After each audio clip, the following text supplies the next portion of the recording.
What's your story? Whether you're a client or an independent financial advisor, we know you face many important decisions that can affect your and your clients' long-term financial success. Welcome to the WIN Podcast, What's Important Now with Corey Heimensen, accredited investment fiduciary and president of Heimensen Wealth Advisors. In this podcast, Corey helps you identify your goals and objectives through financial education and comprehensive planning, while inspiring you to make better behavioral decisions in your personal finance. With a twist on pop culture and current events, join us as we explore growth and protection strategies for individuals, advisors, and their businesses. Come and discover what's important to you now.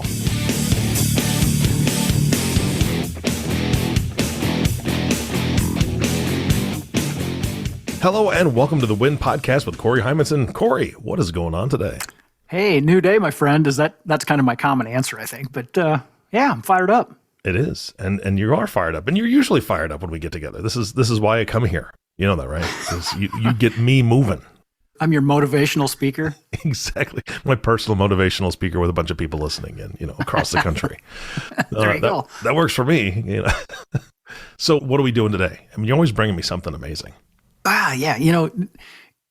Give you a little background. So this is the start of year 24 of me being a financial advisor, and through the years, I've seen a common theme. I don't want to paint everybody in the same picture, but I've seen sort of a theme where people, as some of them get older, they maybe get more negative on the future of the world or our country or the youth, let's say, of our country. And that made me think, let's dive into this. Why wouldn't we? And so I titled this podcast, Maybe the Youth of Today Are Not So Mixed Up After All. All right. And I know why you named it this. You've got a guest in studio, and she's a Mr. guest, right? She's just kind of a mystery here. Yes. I think we're gonna go down the path here a little ways, and then eventually we may let her use her real name. Okay. So I'll just throw a little out there. She is what I would call somebody that's in the Generation Z type category. All right. So without using names, I will let her say something here to join the conversation with us. Yes. So I'm part of the Gen Zs is what we call it. And those are people born more in the late 90s and then early 2000s. Okay, fair enough. I hesitate to even dwell on that Gen Z moniker or title because I've never really liked the idea of painting people in categories. Mm-hmm. Whether it's millennials or you can go down the list, Alpha, Z, X. We got all these, but just kind of for generation, or I shouldn't say generation, just for fun and enjoyment purposes, we thought we would bring somebody in from that category just to maybe shed some light. Maybe they can change the minds of older people who are negative on this whole deal. But anyway, that's where we're going to go with this. So instead of just looking you in the eye and seeing when you're going to talk, person in our studio, how about if Eric or I maybe throw out some optimistic type female names and we'll let you pick one to identify yourself? Yes, sounds good. Okay. Eric, you want to go first? Yeah, you got anything for me? Yeah, my brain was hurting. I wasn't going to be able to do Mystery Guest this entire time, so thank you for that. Okay, so let's get some to choose from. You said, some optimistic names. I can go with Helga. I don't know if that's optimistic. You get to choose from Helga, Hope, or Grace. Which one would you go with? I'm going to, just because I like to participate, I'm going to throw a couple more in there too, and I will say Joy, or I believe the name Claire maybe covers like brightness or light or something like that. So do you like any of those? Yeah, they're all good, but I think we'll go with Grace. Oh, I was okay. For Helga. Grace it is. Okay. Didn't choose Helga. That's fine. I get it. We should have brought those little hello, my name is name tags. Okay, so we're going to identify you as Grace, and then we'll see where this goes later. But just as a general statement, or I'm going to throw this question to you, Grace.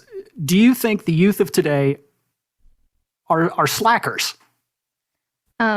Yeah, I feel like that's a common thing a lot of older people might say about me and the youth of today. Well, I'm not picking on just you. I'm just saying in general. Yeah, I would say No, I think the youth, like we work hard, just as hard as previous generations. But I think the reason that the idea that people think the youth of today may be slackers is because we do things differently than the generation before. So for example, like social media and influencers are a really big thing. And people that are successful in that area, they really have to work hard. But to people that are in an older generation, it may seem like they just don't understand, I guess, I would say, what an influencer does. And they don't understand how people using social media, they can use that as a job and as a career. Okay, so let's jump in there. So an influencer, what is that? Yeah, so there's a lot of different influencers. To make it easy, I guess, like what I watch influencers from just people that are my age or a little bit older in college, and they might influence what type of clothes they wear or like makeup products. Or for boys, they might watch, influencers that talk about, video games, I guess you could even go with, or sports, or just tips in life. It's just kind of people you follow on social media, and you kind of get an idea of what's trending in today's culture and how to kind of, follow the trends. So I was in Las Vegas a couple of years ago with some friends, and we were having lunch or like a brunch in one of the large resort type restaurants, and in came, this is a flashback. Eric loves my tangents. But anyway, flashback. There's like 6 people that walked in, 3 boys, 3 girls, probably about your age, and they sat at the table next to me, and like one was wearing a fur coat, and one had major, huge sunglasses on. My first impression was that I was annoyed, and now I'm having a flashback thinking maybe these were people in the category you're talking about. You know what I mean? Maybe these were California people that maybe had followers on social media platforms. Is that maybe what you're saying? I would say like an easy way to notice if they were influenced or not is if they are taking pictures of their food and like selfies and stuff. Oh yeah, totally. They were like making duck lips and smiling, and then they'd go back to conversation. And so that, I shouldn't say it was annoying, but it was like, I knew I was of a different mindset or generation because I guess I don't do that. Yeah, it's very different. So what you're really saying is essentially a productivity type thing, meaning you said that things are different now. So, would you say that people can, I don't know if I'm really saying a job standpoint, can people do things in a more productive fashion or a quicker fashion today than they maybe could have 40 years ago? Yes, I think so. I think there's so many resources like online, on your phone and in the internet where you can do things like just like going to a website and like clicking things. I don't know. You don't have to do as many things in person, which there's pros and cons to that, doing things online. But I think you can get a lot of things done easier and quicker in a day than you used to be able to. I've got a great example of that. Okay, sure. Honestly, go ahead. It's Grace, right? Grace. Yeah. You're going with Grace. Yes. Have you ever balanced a checkbook? I actually have. So that's actually kind of funny. So I have a checkbook, and I don't really write checks a lot, but I do use it to, make sure my bank account, like everything's looking good. But where I go to school at, my friends, when I've talked about writing a check before, they just laugh at me. They, all my friends, pretty much online banking, they don't have a checkbook or anything. Well, that's the example that I wanted to use with what you just said, is because I remember my parents once a month or once maybe every 2 weeks sitting down to balance the checkbook. It took time. They had to rectify. They had to make sure everything counted correctly according to the checks they've written, the things that are coming in, what the bank account statement says, so on and so forth. That took a lot of time. Even my wife and I, who are in our late 40s, really didn't balance a checkbook a whole lot because online banking was, pretty prevalent even 10, 15, 20 years ago. And we got into it pretty quickly. Now you guys, as Gen Z, have all the shortcuts, all the different things that you can do that's so instant, so quick with that online banking that you don't have to spend that time, right? You can use that time for more productive things. So I think it's more prioritizing the time that you do have. Yes, I agree. I do. I switched to online banking when I went to college just because it's a lot easier. Mm-hmm. And it's really easy. And once you there's apps for wherever you bank at, and kind of like a checkbook, it shows you, like at least mine, the app, it'll show me everywhere I spent my money, what the balance is. So it's doing it so you don't have to do the math of everything. Yeah, that's great. A world with no math. That's what we like. Automatic math. Yes. So, yeah, I'm going to kind of dovetail on that. So, Grace, if you were applying for a job at my office, would you be okay with working in the office all week long? Or do you believe in the mindset of working from home? Or do you think a hybrid type combination situation? I mean, what's your personal take on that whole discussion? Yeah, so I'm someone that I don't like to sit still. I'm always doing something. So I personally would not want to work from home. I'd want to be in an office. But I do think, it depends on the job, what I'm doing. But I do think there's a lot of things where you could get work done faster. And if you are a productive person like I am, it depends where I'm working at and all that. But I could see more of a hybrid thing where you're maybe working full-time hours, but then you're only in the office like part-time hours because you can just get it done quicker. It depends what type of worker you are, though, too. Right.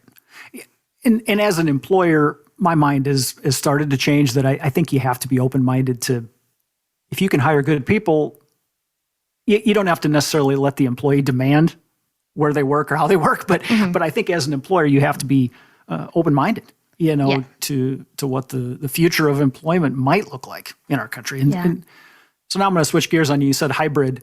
I'd like your thoughts on hybrid type cars. So like electric cars.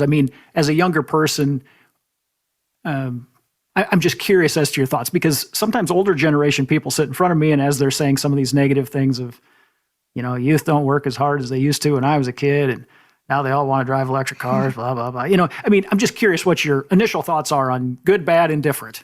Hybrid cars. Right now I don't have the money to have one, but I think in the future, I'd be open to getting one, I guess. I guess I don't really know much on that right now, but I have nothing against them. Okay, fair. That's fair. And so Eric talked about it a little bit, but can you imagine a world where there was no internet or that online banking or even social media for that matter? Does that even seem possible to you? Yeah, I don't think so. It's crazy, especially with like social media, and then there's good and bad with it. But I feel like I use it for good. You can connect with so many friends. Especially I go to school quite far away from where I grew up, so social media is a way to connect with your friends. And then like the internet, like you can just Google so many things. I think that's the reason we get things done quicker in today's world, because we can like find resources to just learn how to do things. Absolutely. It all comes back to productivity, and that doesn't matter if you're investing or saving or working or spending. You just got to make good decisions. But anyway, hey, there's me going on a tangent again. But how about, this is really random, but would you say that people are generally good or bad by their nature? I know that's a little deep, but I know you're maybe a good deep thinker, so I'm going to throw it at you. Yeah, I like questions like that. I personally believe everyone wants to be good by nature, and like we strive to be good people, and then we all fall short of that. I do think a little like with my personal beliefs that there's like sin in this world, so none of us will be 100% good, but I do believe everyone tries to be a good person. But things come in life that makes people make bad decisions, and sometimes those bad decisions can lead to you getting to a path where you're, as what society would say, like a really bad person doing really bad things, or you just go back and forth. Sure.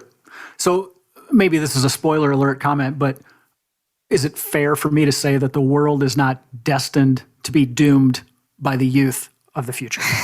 No, I do not think so at all. Okay. Now I'm going to really this is sort of a trivia type question, but I'm going to give you 4 names of historical people, and I want you to basically tell me if you've ever heard of these people before. You ready? Yes. Billy Casper. No. Chet Dostrimsky. No. Joan Hanna. No. And the last one, Chuck Ferries. No. I only knew one of the 4 names before I even threw this out at you, but super random. Last week, I'm home and I'm at my mother's house, and apparently she's to the point where she's starting to remind me that I maybe still have things that are in her home that she does not want there anymore. So she hands me this box, a banker's box, about 50 pounds worth of old Sports Illustrated magazines. Now, as I start looking through these, I determine they're not even mine. These are older than me. and so I pulled these 4 Sports Illustrated. I'm now showing them to you. The first one, Billy Casper, on the cover of Sports Illustrated, February 20th, 1961, and it says, "My Secrets of Putting." So he was a golfer. The next one, Chet Jastrzemski, says he's the world's best swimmer. Apparently he was an Indiana University swimmer in 1962. And then we've got Joan Hanna, who was participating in the World Ski Championships in February 1962. And then this last one is Chuck Ferries, the best U.S. skier in history, it says, out of March 1963. What is the point of this? That's not a question. I'm just looking at it. This is like deer in the headlights, Eric. I know. So what's the point of this? The point of this is that if I asked you to name a great golfer that you know today, who would that maybe be? Tiger Woods. Okay. How about a swimmer? Like Michael Phelps. Okay. So that's what I was going to guess. Yeah. You know, and in skiing, maybe it's Michaela Schifrin has been in the news here lately, you know, setting these records. Yeah. My point on this is that generations move forward. People maybe improve in the sports world, whether that's technology, training, whatever. But the point being, it's hard for me to imagine that an older generation person today can look me in the eye across the desk and say, our world is heading down a disastrous path because youth don't work as hard as I did back in my day. You know what I mean? Because, you know, kudos to Billy Casper. I think he was a good player at the time, but I don't think he could equivalently play golf as well or hit the ball as far as the players today. Yeah. And so what I'm saying is it doesn't matter if it's golf or skiing or swimming. I think the world evolves. So as I had a guest on this show, now I'm tangenting into my beliefs and not necessarily yours. Yeah. I do that all the time, Eric, don't I? Corey, I want to say something because you brought up an excellent point. First of all, I didn't know any of those names. so they're from 60 years ago. That's a long time. But you said Billy Casper was a golfer, right? Yes. You're absolutely right. He couldn't hit the ball as far as the folks today, or as accurately as today. And one of the reasons is because the technology has changed. The balls have changed in golf in 60 years. The clubs certainly have changed in golf in 60 years. And I think that lends proof basically to what Grace is facing in Generation Z and all the younger folks. The technology that they're given and allowed to use and are masters at in most cases is so much more advanced than what you and I had 20, 30, 40 years ago. It's no wonder they're getting so much more done in a quicker amount of time, being more proficient at things. And also, you know, the good and bad, like Grace, like you said, there's good and bad with anything. But I just think the technological changes set you guys apart as well. Yeah, and I also think, kind of going with like the generations, I think, so like the older generation, they look at us and kind of, they just don't understand the technology and stuff as much. But I will admit too, like when I see younger kids that wouldn't be part of Gen Z, like the even younger one, like my cousins, there's some things they do that my generation would kind of look at them and be like, what are they doing? Like, this is going to be awful when they get older. So I think like we all are kind of selfish, and I think we all kind of think we do things the best way too. So I will admit that it's easier to just think the way your generation, people around you, how we do things is always going to be better than younger. But I mean, yeah, everything keeps changing, and you just kind of have to be open to the change, and that's how things get done. And the world's it's gonna keep moving if you like it or not, pretty much. Grace, you're gonna realize you're old the first time you tell a kid to get off your lawn. I'm just telling you right now. That's spot on. I'm having a little bit of an epiphany here at my work because frequently I do tasks or I do things at my desk that somebody else in my office building should be doing. You know what I mean? Because I think I can do it better. And that's not the case. I could pass a lot of these tasks off and then I wouldn't have to be here so late at night or on the weekends. And, you know, so maybe I can learn something from this podcast. Well, Corey, here's the thing. Also, I want to just mention that to our longtime listeners, they know that you implement new technology within your business, right? You're not the advisor of 30 years ago. You're not the advisor of 20 years ago or 15 years ago. You certainly don't have a printer with one long ream of paper that just prints constantly or a ticker tape that's going off in the background. You have talked about the technology that you guys implement as well. So, I mean, I don't want to leave you out of this mix. It's not just Gen Z that's doing a good job.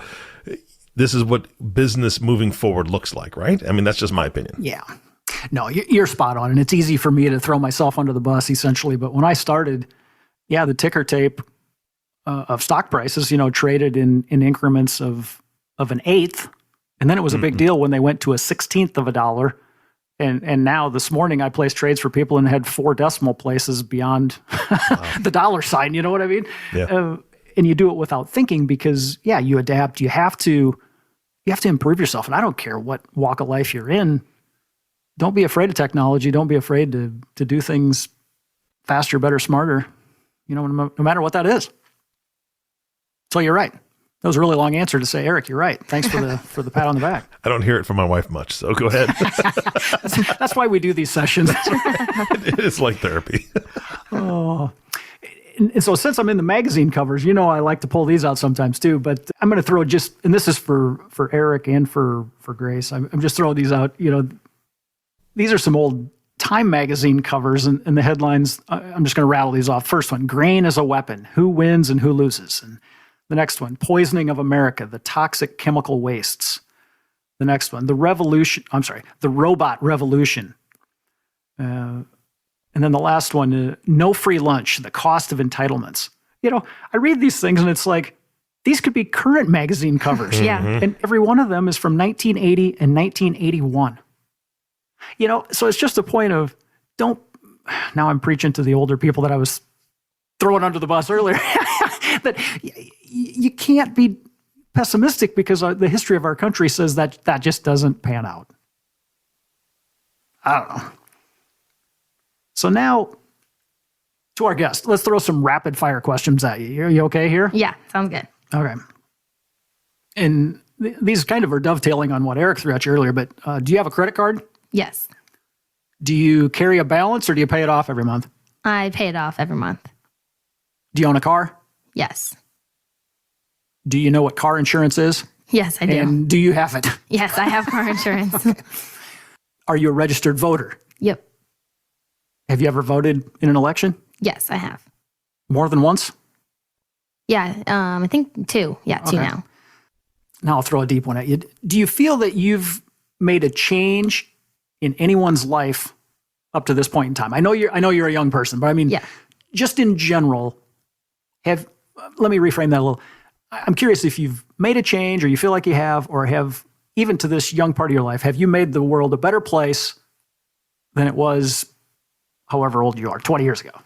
Yeah. That is a hard question. I don't think I have a specific, never have had I don't think a lot of people have these one-time life-changing stories that change one person's life, but I would say so far I'm pretty confident in my life that whenever I meet someone, I'm very intentional with conversation with them, helping people out, if they're older than me, younger than me.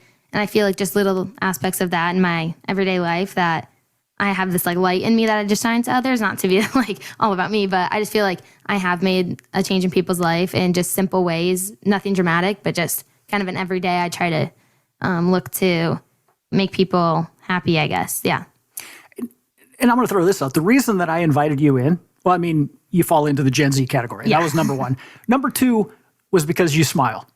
Every time I've ever seen you, you're happy and smiling. And I've essentially joked behind closed doors at my office with my staff that the people that we have the best relationships with, from a working relationship standpoint, are generally people that smile more than they frown, and they're optimistic.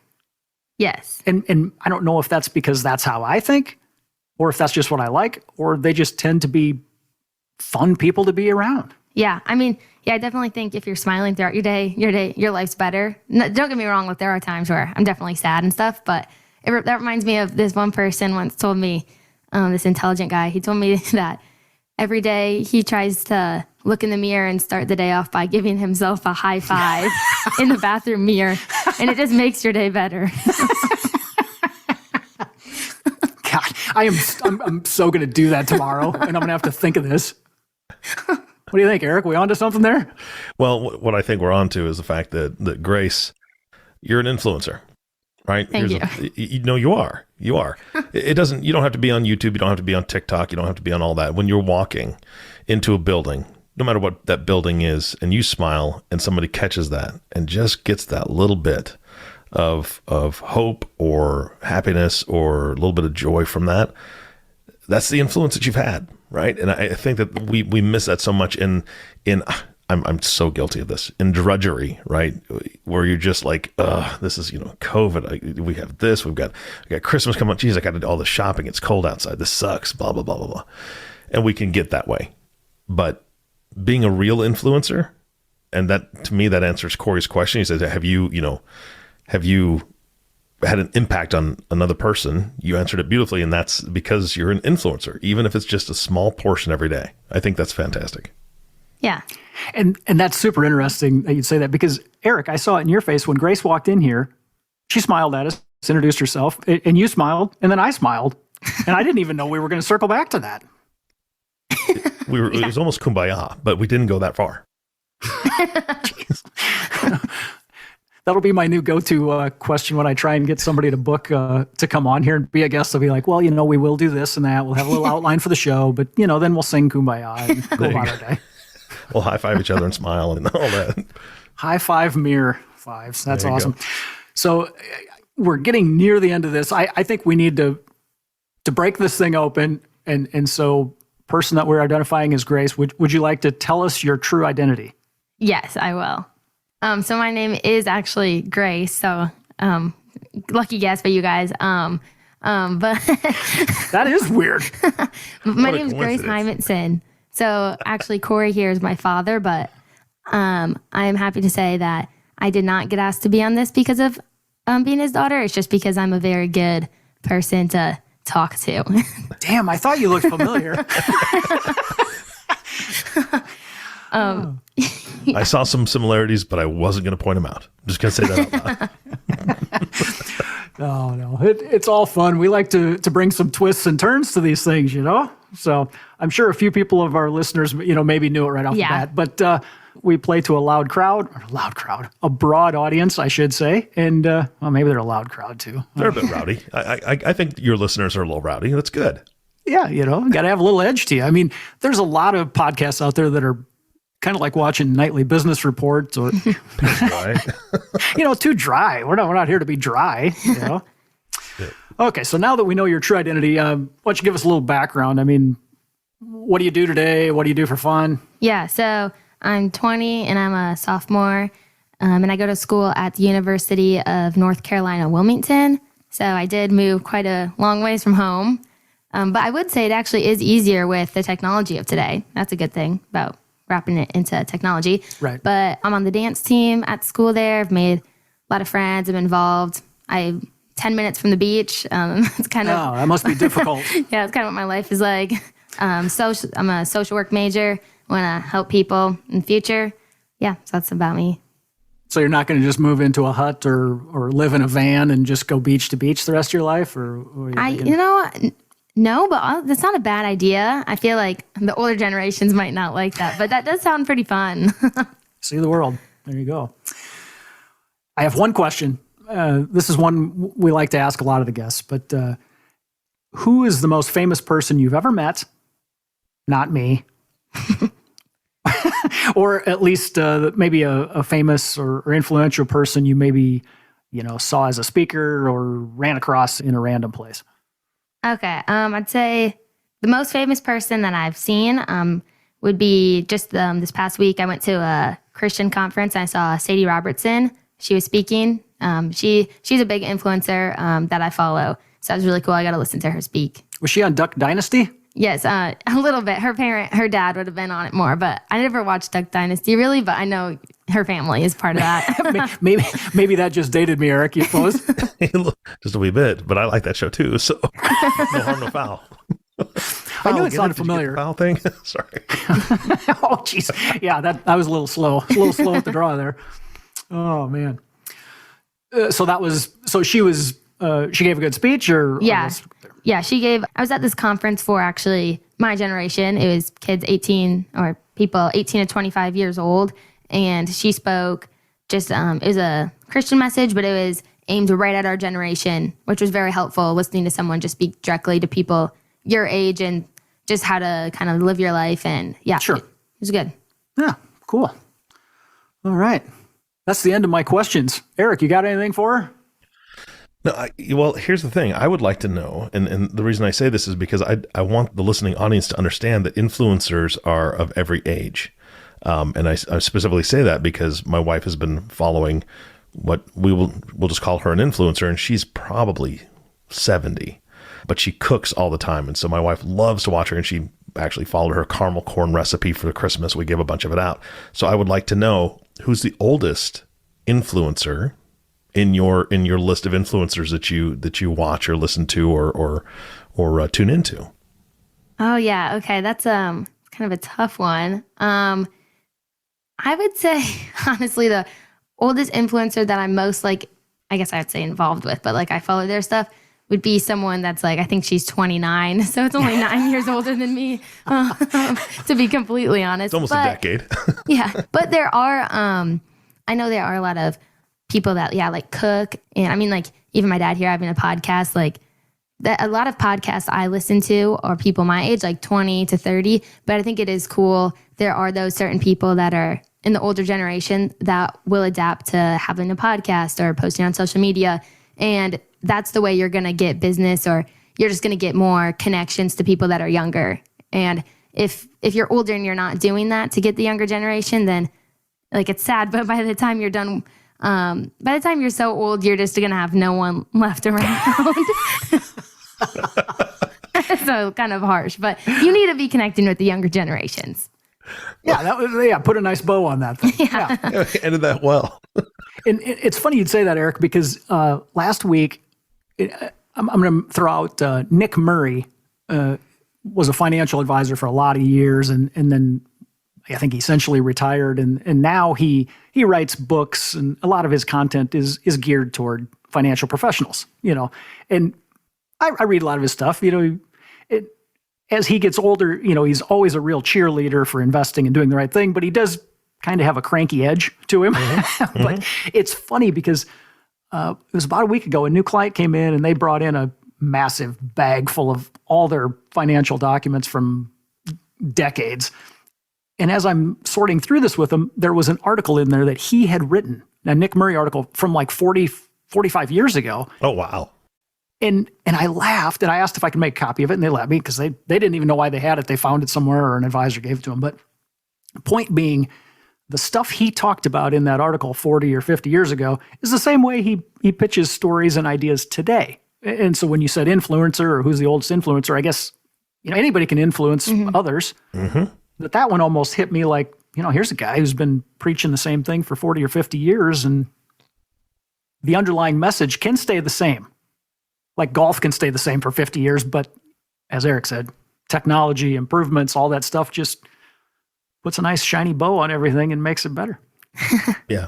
And the point is as I think about what you were saying earlier, Grace, is that yes, it would be great if more of the older generation were to become influencers with whatever skill or trade they've been good at, right? I follow a lot of people that do home improvement, and most of them are in their either mid 30s to mid 40s because they have 20 years of experience, and so I'm watching them build things, and that's how I'm learning. But that's the whole thing, is I want older folks that don't necessarily know what a true influencer is by definition or whatever, just find something that you like and start tuning into it, like this podcast, right? We have a lot of listeners. Corey, you've got a broad audience because you have people that want to learn and do better with their finances, learn tips and tricks, or learn about taxes, or learn about tax changes. This is what you bring to the audience. And I think that's the vitally important part, is that people need to understand that education doesn't happen in a classroom anymore. These are the modes of education, whether it's TikTok, whether it's YouTube, whether it's podcasting. That's how people are absorbing great knowledge. Corey, I'm going to ask you obviously for your contact info, because people that want to learn more, they need to learn more from you.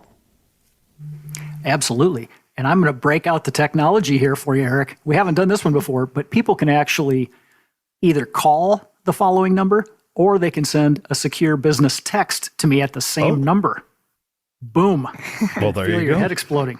So let's throw this out. So for listeners, again, you can either call or text to this number, and we'll get back to you. 712-472-3867. Fantastic. Corey, do you have any closing thoughts? I don't want to take the stage there. No, I think I've covered skiing and swimming from the 60s, wrapped it into today with secure texting, and that pretty much is everything. We're good to go. It was a pleasure meeting you. Thank you so much for being on the show. Yes, thank you. Yeah, this is fantastic. Corey, thank you for the surprise. I this is what I come for. This is the stuff I love. So thank you so much. And of course, our last thank you always goes to the listening audience. Thank you so much for tuning in and listening to the Win Podcast with Corey Heimensen. If you have not subscribed to the podcast yet, please click the subscribe now button below. This way, when Corey comes out with a new podcast, it'll show up directly on your listening device. And we humbly ask that you share this podcast, rate it, and leave a review, as this actually does help others find the show. Again, thank you so much for listening today. For everyone at Heimensen Wealth Advisors, this is Eric Johnson reminding you to live your best day every day. And we'll see you next time. Thank you for listening to the Win Podcast. What's important now? The show that helps you achieve your financial dreams. To ask questions about topics covered during the show or get a copy of Stop Doing Dumb Things with Your Money by Corey Heimensen, visit www.heimensenwealth.com or give us a call at 712-472-3867. Don't forget to click the follow button below to be notified when new episodes become available. Securities offered through Securities America Inc., member FINRA SIPC. Advisory services offered through Securities America Advisors Inc. Heimensen Wealth Advisors and Securities America are separate entities.